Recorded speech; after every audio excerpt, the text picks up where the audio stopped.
Hi, Jack Pipsam here with a very quick review of CrossFire.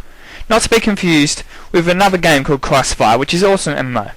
Anyway, this CrossFire is an MMOFPS, which stands for Massively Multiplayer Online First Person Shooter, or essentially an online game where you play with guns. It's made by Super Games, but got moved to a new company, but I don't really give a shit about that, because the game's still fun. The game is like many other games. Not to talk about Counter-Strike now, am I? However, the game adds new stuff, so it's not just like a rip-off, unlike many other games at the moment. So after you log in, pick a server, then pick a sub-server, as I like to call them, you get a cutscene and guard girl.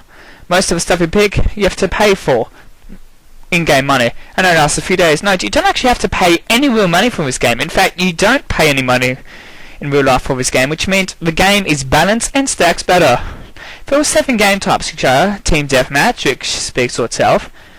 Search and Destroy, which is essentially one team has to arm the bomb, while the other team has to try to stop them, because you know bombs are bad. Elimination mode, or wipeout mode, where you spawn with no guns and you have to pick up guns down around. Oh, and you can't respawn ever. Oh snap. Ghost mode, which is something I haven't really seen before, but essentially it's Search and Destroy, except the team which has to arm the bomb is invisible, except when they move or stand in water. And they've also only got melee weapons. Free for all, which also speaks for itself. Pandemic mode, or mutant mode, which is essentially infection from Halo 3. And lastly, the special mode, where you get a custom your own game type. Plus, you can also custom all the game types and above. There are 2 fractions in CrossFire. There are Global Risk and Blacklist. There's a story behind it, but I don't really give a fuck about that. Global Risk are the good guys, or Blacklist are bad guys. And you can pick which one you want to play in the lobby before or after the game. Guns!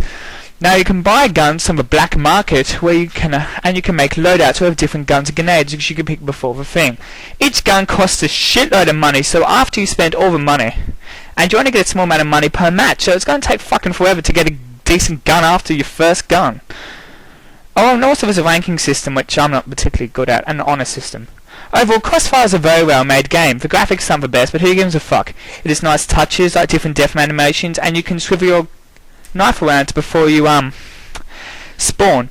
So that's my very quick, very fast review of CrossFire, and you probably didn't understand a fucking thing I'm saying, and I can't understand a thing I'm saying, and I'm reading off this off a Word document, and I have no idea what I'm saying myself. I'm a very crap reviewer. If you want to find it, you can Google it, Bing it, or Yahoo it, or whatever the fuck you do. Jack Pipsam out.